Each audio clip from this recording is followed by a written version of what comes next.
세계적인 임상심리학자 브리즈니츠 박사는 이스라엘의 육군 훈련병을 4개조로 편성해서 각각 훈련에 임하게 했습니다.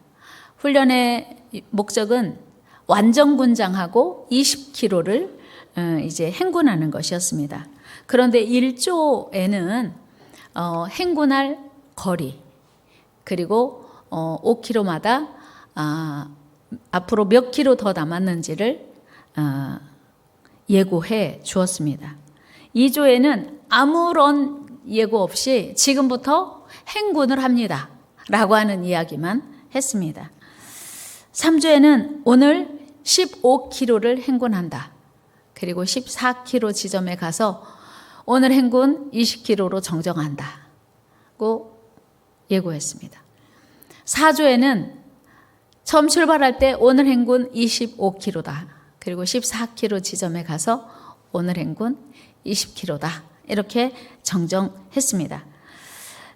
똑같은 20km를 행군하는 훈련이었는데 그 각각의 그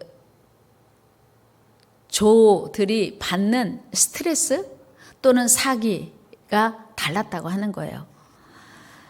이 실험에 의해서 브리즈니츠 박사는 병사들이 상황에 따라 받는 사기와 스트레스의 관계를 다음과 같이 보고했습니다. 실험 대상인 4개의 부대 가운데 처음부터 행군 거리가 20km라고 하는 정확한 거리와 남은 지점을 알고 행군한 1조가 가장 사기가 높았고 스트레스가 가장 적었다고 합니다. 반대로 행군 거리를 전혀 알지 못하는 2조, 오늘 먼 거리를 행군한다? 이 이야기만 듣고 어디까지 가는지 얼마나 가야 하는지를 모르고 행군한 2조가 스트레스를 가장 많이 받았다고 하는 결과였습니다. 그런가 하면 처음에 짧은 거리를 간다고 했다가 나중에 긴 거리로 변경한 군대가 처음에 긴 거리를 간다고 했다가 짧은 거리로 단축한 것보다 스트레스가 더 많았다고 하는 거예요. 이에 대해 브리즈니츠 박사는 이런 말을 했습니다. 인간에게는 어려움 또는 편안함의 문제가 아니고 희망이 있는가 없는가, 절망이 있는가 없는가에 따라서 사기가 진작되기도 하고 스트레스가 가중되기도 한다. 그러면서 인간이 가장 큰 스트레스를 받을 때는 상황이 어려울 때가 아니고 희망이 없을 때다 라고 하는 분석을 내놓았습니다. 오늘 본문의 세례요한은 지금 감옥에 갇혀 있습니다. 당시 세례요한은 갈릴리와 베레아 지역의 분봉왕이었던 헤롯 안디바의 불법 결혼, 즉 자신의 동생 빌립의 아내였던 헤로디아를 불법으로 자기가 아내를 삼은 것입니다. 이것을 책망하다가 감옥에 투옥되었습니다. 그는 옥중에서 자신의 제자들을 예수님께 보내어 그가 과연 메시아인지를 질문했습니다. 질문의 요지는 예수님이 구약에서 하나님께서 보내신다고 했던 메시아 맞습니까? 우리가 당신을 기다리는 게 맞습니까? 라고 하는 질문이었습니다. 사실 세례요한은 예수님이 메시아인 줄 이미 알고 있었어요. 짐작하고 있었어요. 예수님을 요단강에서 세례 베풀어 준 세례 요한이 세례 베푸는 순간 하늘에서 소리가 있어 가로되 이는 내 사랑하는 아들이요 내 기뻐하는 자라. 성령의 음성이 있었어요. 성령이 비둘기같이 내리면서 하나님의 음성이 들렸습니다. 뿐만 아니고 요한 스스로 자신도 예수 그리스도를 가르쳐 보라, 세상 죄를 지고 가는 하나님의 어린 양이로다 신앙 고백을 한 적이 있습니다. 우리 요한복음 1장 29절 읽습니다. 시작. 이튿날 요한이 예수께서 자기에게 나오심을 보고 이르되 보라, 세상 죄를 지고 가는 하나님의 어린 양이로다. 보세요. 분명히 예수님을 대화하지 않고 그분이 메시아인 걸 이미 알고 있었어요. 그런데 왜 갑자기 세례 요한은 예수님이 정말 하나님이 보내시겠다고 약속하신 메시아인지를 질문해야 했을까요? 요한은 자신이 메시아가 오시면 이런 일을 하실 거라는 예상이 있었어요. 그런데 메시아가 오셔서 하시는 일을 보니까 자신의 예상과 맞지 않는 것이었어요.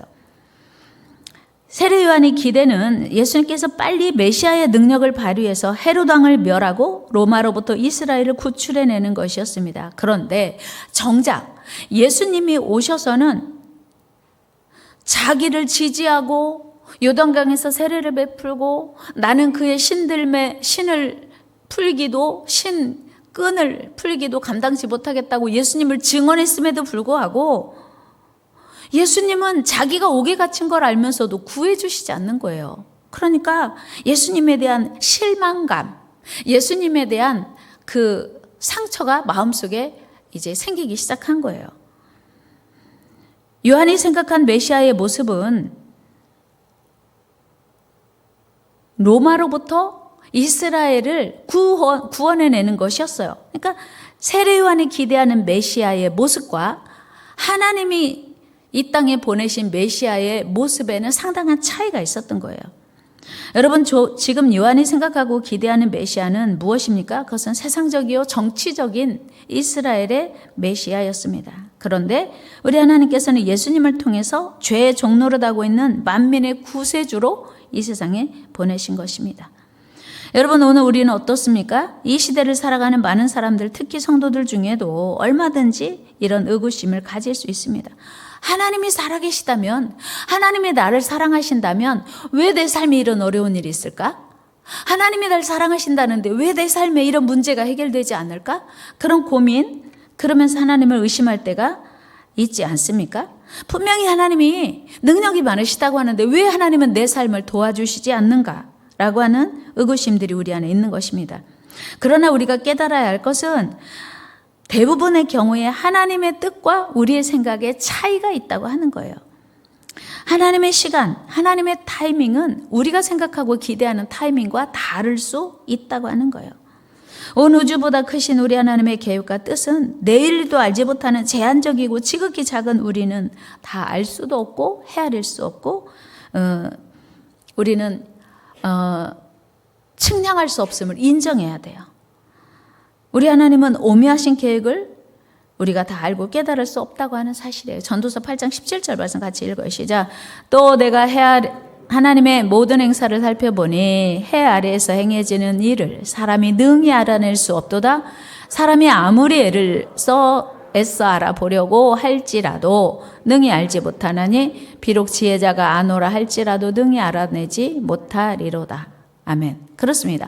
하나님의 모든 행하시는 일은 사람이 헤아릴 수 없어요. 그래서 알 수도 없고 알려고 해도 불가능하다라고 하는 거예요. 그러나 내 생각과 하나님의 뜻이 다르다고 해도 우리는 순종할 수 있어야 돼요. 이게 믿음이에요. 내 뜻과 하나님의 뜻이 다르다고 해도 순종할 수 있는 게 믿음이에요. 여러분, 아브라함이 100세나 되어서 낳은 아들 이삭을 하나님이 바치라고 했어요. 이삭이 의심했나요? 이삭이 어떻게 했죠? 전혀 의심하지 않고 순종했어요. 어떻게 그게 가능할까요? 이삭의 마음속에는요, 이런 거였어요. 여러분 한번 생각해 보세요. 100세나 낳은 아들, 이미 남자로서 출산할 가능성이 다 끊어진 상태에서 낳은 아들이에요. 그 안에 살아도 이미 자녀를 출산할 수 있는 몸의 기능이 다 끊어진 상태에서 낳은 아들이에요. 다른 말로 하면 이 아들은 전적으로 하나님의 은혜로 얻었어요. 그러니까 하나님, 당신이 주셨으니까 당신이 하세요. 마음대로 하세요. 이렇게 고백할 수 있는 게 1번. 2번은 100세나 되어서 낳은 아들? 어떻게 낳은 아들인데 또 다음에 낳을 수 결코 없는 아들인데 드리라고? 이게 2번이에요. 아까워서 못 드리는 거예요. 1번은 100세나 돼서 내 힘으로는, 내 능력으로는 낳을 수 없는 아들을 하나님이 주셨으니 하나님의 선물이니 하나님이 달라고 하면 아멘. 하나님이 주셨으니 하나님이 알아서 가져가셔도 됩니다. 이게 1번이에요. 아브라함은 1번이었을까요? 2번이었을까요? 아브라함 1번이었어요. 하나님이 명령에 토달지 않고 의심하지 않고 고민하지 않았어요. 그리고 그냥 드렸어요. 이게 믿음이에요. 그래서 아브라함은 그 일을 계기로 해서 믿음의 조상이 된 거예요. 여러분, 우리가 신앙생활하면서 어려운 게 뭐냐면 내 생각과 내 기대가 있어요. 하나님을 향한. 오늘 세례요한처럼 내가 지금 감옥에 갇혔고 내가 예수님 세례도 줬고 예수님의 메시아로 이 땅에 오셨는데 왜 내가 지금 갇혀서 내가 왜 지금 이 고생을 해야 되는가? 크게 세례요한에게 의문이 들었던 거예요. 여러분, 우리가 신앙생활에다 믿음이 약해지는 이유가 뭐예요? 누구라도 세례요한이 이렇게 믿음이 약해진 거 보면 우리도 믿음이 약해질 수 있거든요. 세례요한의 믿음이 약해졌다고 한다면 우리도 믿음이 약해질 수 있어요. 세례요한이 이렇게 예수님에 대해서 의문을 갖게 된다면 우리도 예수님에 대해서 의문을 갖게 될 수 있습니다. 그런데 신앙생활은 뭐냐면 내 생각과 다른 하나님의 생각을 인정하는 것, 내 계획과 다른 하나님의 계획을 신뢰하는 것, 이게 신앙생활이에요. 여러분, 우리가 예수 그리스도를 구주로 믿고 구원받은 이후에 해가 갈수록 우리의 믿음이 성장해 가야 될 줄로 믿습니다. 하나님은 오늘 우리에게 기대하시는 게 뭐냐면 100세나 되어서 낳은 아들 네 거 아니야. 내가 주었으니 내가 필요해서 달라고 하면 언제든지 아멘 하고 드릴 수 있는 믿음 갖기를 원하세요. 여러분들이 하나님의 수준으로 믿음을 성장시키는 은혜가 있기를 축복합니다. 우리 같이 하나님의 수준으로 믿음을 성장시킵시다. 아멘. 믿습니까? 하나님의 수준으로. 그런데 우리는요, 날마다 내 수준에서 신앙을 성장시키지 못하고 있어요. 그래서 절대로 하나님의 수준에 이르지 못하고 그 자리에서 맴돌고 있다는 것이 얼마나 안타까운 일인지 모릅니다. 세례요한은요, 광야에서 메뚜기와 석청을 먹으면서 약대토롯을 입고 나는 자연인이라고 살았어요. 그런데 좁고 어두운 감옥에서 지내려니 얼마나 답답하고 힘들었겠어요. 그러니까 세례요한의 마음속에 의심이 들었던 거예요. 믿음이 약해진 거예요. 그리고 어디까지 믿음이 약해졌냐면 예수님을 의심한 거예요. 예수님이 정말로 하나님이 보내신 메시아인가? 여러분, 우리도 신앙이 약해질 때 있어요. 그때 참 내 신앙이 약해졌구나를 인정해야 돼요. 종교개혁자 마르틴 루터가 종교개혁하면서 벽에 부딪힐 때 낙심하게 됐어요. 그때 그의 아내가 상복을 입고 루터 앞에 나타났어요. 그러자 루터가 깜짝 놀랐어요. 아니 여보, 누가 죽었어요? 그랬더니 하나님이 죽으셨습니다. 아니 뭐라고요? 하나님이 죽었다고요? 여보, 그게 무슨 말이에요? 어떻게 하나님이 죽을 수가 있어요? 그랬더니 하나님이 죽지 않으셨으면 당신의 행하시는 이 모습이 하나님이 죽지 않았으면 있을 수 없는 모습이라고. 어떻게 하나님의 일을 하다 낙심하고 절망할 수가 있습니까? 그제서야 루터가 자기의 믿음이 약해졌음을 깨닫고 회개했다고 하는 거예요. 다시 힘을 내어 종교개혁에 성공할 수 있었다는 것입니다. 사랑하는 여러분, 오늘 세례요한이 신앙의 회의가 생기고 예수님에 대한 의구심이 있었다면, 세례요한도 그런 의심이 있었다면 우리에게 오죽 의심이 들 수 있겠습니까? 그러나 여러분, 오늘 우리는 예수님의 말씀에서 우리의 신앙의 문제의 해답을 찾아야 돼요. 오늘 예수님이 이렇게 말씀하세요. 5절 같이 다시 읽어봐요. 자, 맹인이 보며 못 걷는 사람이 걸으며 나병 자가 깨끗함을 받으며 못 듣는 자가 들으며 죽은 자가 살아나며 가난한 자에게 복음이 전파된다 하라. 아멘. 예수님이 오실 그이가 당신입니까? 당신이 메시아입니까? 라고 하는 그 질문에 이 말씀하신 거예요. 여러분, 예수님의 이 말씀의 깊은 의미가 무엇이겠습니까? 그것은 예수님이 이 땅에 오신 목적이기도 해요. 맹인이 보며 못 걷는 사람이 걸으며. 예수님은 온 세상의 메시아고 누가 뭐래도 예수님은 하나님의 복음 그 자체이십니다. 따라서 하나님의 복음인 예수 그리스도가 전파되는 곳에 메시아 왕국의 역사가 일어나는 거예요. 그것은 바로 치유, 회복의 역사가 일어난다고 하는 거예요.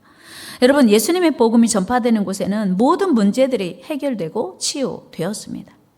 첫 번째는요, 맹인의 눈이 열리게 되는 역사였는데요. 여러분, 맹인이 뭐예요? 맹인은 앞을 볼 수 없는 거예요. 예수님 당시에는요, 앞을 볼 수 없는 시각장애인이 눈을 뜬 일들이 성경에 수없이 기록되어 있습니다.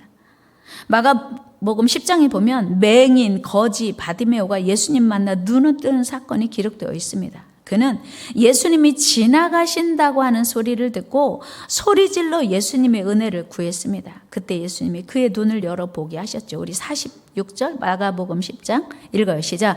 그들이 여리고에 이르렀더니 예수께서 제자들과 허다한 무리와 함께 여리고에서 나가실 때 디메오의 아들인 맹인 거지 바디메오가 길가에 앉았다가 나사렛 예수시란 말을 듣고 소리질러 이르되 다윗의 자손 예수여 나를 불쌍히 여기소서 하거늘. 아멘.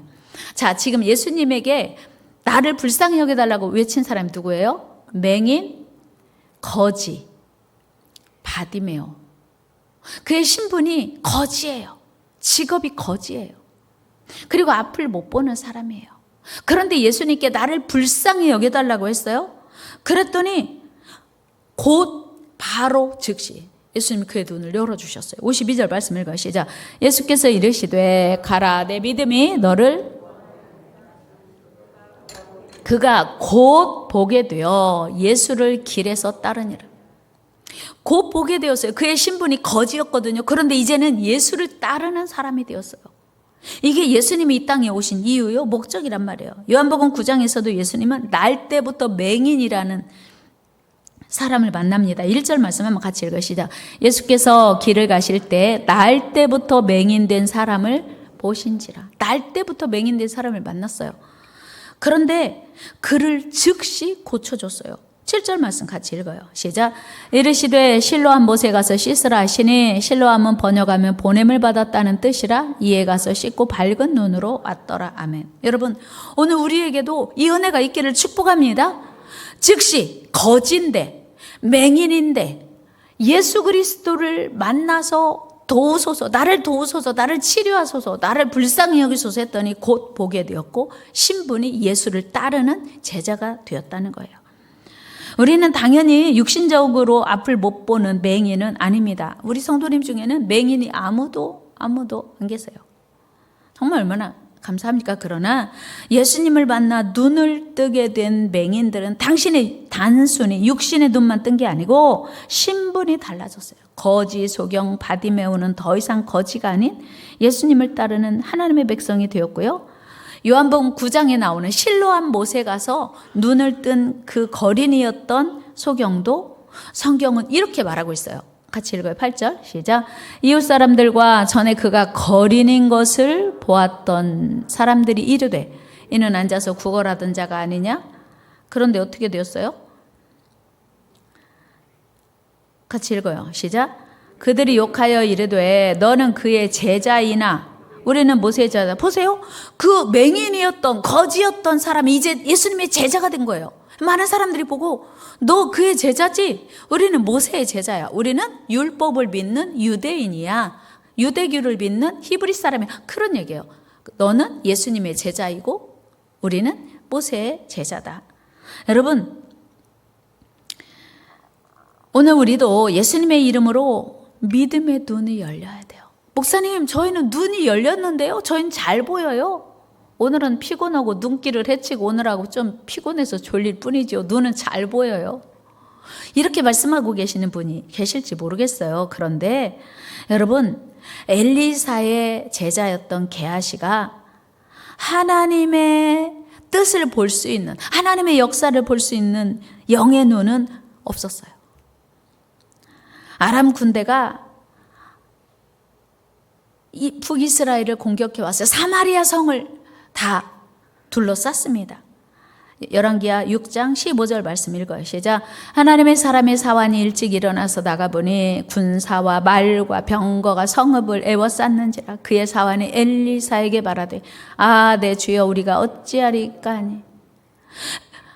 엘리사의 사환이 나가보니까 아람 군대가 사마리아 성을 다 에워쌌어요. 큰일 났어요. 우리 성이 포위됐어요. 어마어마하게 지금 많은 군대들이 와가지고 우리 성을 포위했으니 우리는 꼼짝없이 죽었습니다. 이렇게 두려워 떨자 엘리사 선지자가 기도해줬어요. 그랬더니 갑자기 그의 눈이 열렸어요. 눈에 열려서 보니까 영의 눈이 열리니까 아람 군대보다 훨씬 더 많은 하나님의 군대가 그 아람 군대를 에워싸고 있는 것을 보게 되었어요. 그래서 이 사환은 낙심과 절망에 빠져 있다가 그제서야 하나님의 역사를 보고 걱정과 두려움, 기쁨을 다 사라지고 기쁨과 감사로 또 기대로 감격으로 바뀌게 되었습니다. 17절 말씀 같이 읽어 시작. 기도하여 이르되 여호와여 원하건대 그의 눈을 열어서 보게 하옵소서 하니 여호와께서 그 청년의 눈을 여심해 그가 보니 불말과 불병거가 산에 가득하여 엘리사를 둘렀더라. 아멘. 보세요. 그 엘리사가 기도하니 그의 눈이 열어서 보게 되었어요. 그랬더니 하나님의 군대, 하나님의 불말, 하나님의 불병거가 산에 가득하여 엘리사를 둘러싸고 있는 것을 비로소 보게 된 거예요. 사랑하는 여러분, 우리 눈 떴습니까? 감았습니까? 여러분 눈 뜨세요? 맹인은 아니죠? 눈 뜨세요? 그런데 중요한 건 육의 눈은 떴는데 영의 눈이 감겨 있을 수 있다는 거예요. 하나님의 역사를 볼 수 있는 믿음의 눈 열리기를 축복합니다. 이 사환이 기도하고 나서 기도받고 나서 눈이 열리니까 안심이 됐어요. 아니 걱정 근심이 감사와 기쁨으로 감격으로 변한 거예요. 여러분 혹시 오늘 우리의 눈이 영적으로 감긴 것은 아닙니까? 세례 요한처럼 어둡고 무지한 것은 아닙니까? 여러분 하나님의 역사를 볼 수 있는 영의 눈이 어두워진 것 아닙니까? 이 시간 예수 그 이름과 그 능력으로 믿음의 눈이 열리기를 축복합니다. 우리의 어두운 눈이 눈앞의 현실만 보면 두렵고 무서워서 좌절하고 낙심할 수밖에 없어요. 그러나 믿음의 눈이 열리면 하나님의 일하심을 볼 수 있습니다. 하나님의 역사를 볼 수 있어요. 여러분 오늘 우리 하나님이 그 어떤 문제라도 치유하시고 회복시키시는 사랑의 아버지임을 오늘 약속하시는 거예요. 예수님이 이 땅에 오신 목적, 맹인이 보며 못 걷게 된 사람이 걸으며 나병 자가 치유되며 가난한 자에게 복음이 전파되라 하라. 여러분 아들을 사랑하는 아버지의 사랑의 상자, 그 상자만으로도 아들은 열심히 공부할 수 있게 되었다면 하물며 육신의 아버지가 아들의 꿈을 지원하기 위해서 거짓으로 상자 하나를 만들어서 아들의 힘이 되었다고 한다면 하물며 살아계신 하나님이시겠습니까? 하나님은 거짓말하는 분이 아니십니다. 우리 주님은 분명히 약속하십니다. 눈먼 자에게 다시 보게 함을, 걷지 못하는 자들에게 다시 일어날 힘을, 가난한 자에게 복음의 기쁜 소식을 주신다고 말입니다. 여러분 2000년 전 우리 주님은 이 세상에 오실 때도 가장 가난한 모습으로 초라한 마구간에서 태어나셨습니다. 가난한 자의 친구가 되어주기 위함이었습니다. 이 땅에 계시는 동안에도 예수님은 항상 가난하고 멸시받고 천대받고 소외된 자들의 친구가 되어주셨습니다. 사랑하는 여러분, 우리 예수님은 세례 요한의 생각처럼 우리의 기대와 생각에 맞게 역사하시는 것은 아닙니다. 그러나 주님은 반드시 우리 그 어떤 문제라도 치유하시고 고치시고 회복시키러 오셨다는 사실이에요. 이 사실을 믿고 기대하는 한 우리 하나님은 우리의 영원한 위로자가 되시고 힘이 되십니다. 오늘 이 믿음의 눈이 열리기를 축복합니다. 오늘 그 믿음의 눈으로 은혜의 주님, 능력의 주님, 나를 사랑하시는 주님을 보게 되기를 축복합니다. 여러분 오늘 우리가 힘든 건 상황 때문이 아니에요. 문제가 많아서가 아니에요. 오늘 우리가 처한 형편이 무엇이든지 주님은 거기서 우리를 건져주시고 회복시켜 주시고 그게 주님의 약속이에요. 여러분 2022년 대림절에 여전히 우리 주님은 우리의 희망입니다. 주님은 우리의 사랑이요 능력이십니다. 이 믿음이 저와 여러분 안에 가득하게 되시기를 축복합니다. 우리 예레미야 29장 11절 말씀 읽습니다. 시작. 여호와의 말씀이니라 너희를 향한 나의 생각을 내가 아나니 평안이요 재앙이 아니니라. 너희에게 미래와 희망을 주는 것이니라. 오늘 힘들고 어려워도 재앙을 주려는 하나님이 아니라 미래의 희망과 소망과 용기를 주시는 하나님인 걸 믿고 오늘 다시 여러분 믿음으로 나아가는 저와 여러분 되기를 축복합니다.